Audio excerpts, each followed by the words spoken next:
خبر سے آگاہ کریں اور بتائیں کہ الیکشن کمیشن نے P T I intra party انتخابات کیس کا فیصلہ محفوظ کر لیا۔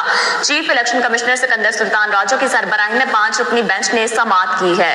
اہم اپڈیٹ اپنے ناظرین کو بتا رہے ہیں الیکشن کمیشن کے حوالے سے۔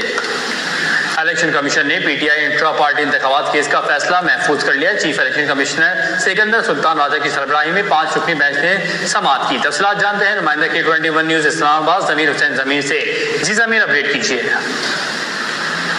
جی بالکل، الیکشن کمیشن آف پاکستان نے پاکستان تحریک انصاف انٹرا پارٹی انتخابات کیس کا فیصلہ محفوظ کر لیا ہے اور باقاعدہ طور پر آج اس پر سماعت کی گئی تھی۔ Pakistan Tehreek Insaf intra party election کے خلاف درخواستوں پر سماعت چیف الیکشن کمشنر سکندر سلطان راجہ کی سربراہی نے 5 رکنی بینچ نے کی ہے۔ اور اگر اس کی مزید بات کر دی جائے تو آج chairman P T I barrister ظہور علی خان کمیشن کے سامنے پیش ہوئے اور پی ٹی آئی کے وکیل بیرسٹر علی ظفر نے اپنے دلائل میں کہا کہ الیکشن کمیشن نے 20 روز میں انتخابات کرانے کا کہا، جس پر ہم نے آرڈر کے تحت الیکشن کروائے۔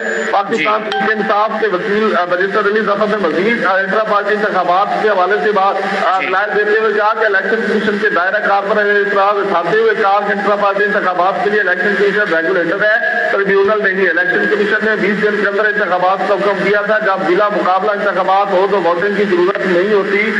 بلا مقابلہ انتخابات کوئی غیر قانونی کام نہیں ہے۔ جی، تفصیلات کے لیے شکریہ ضمیر۔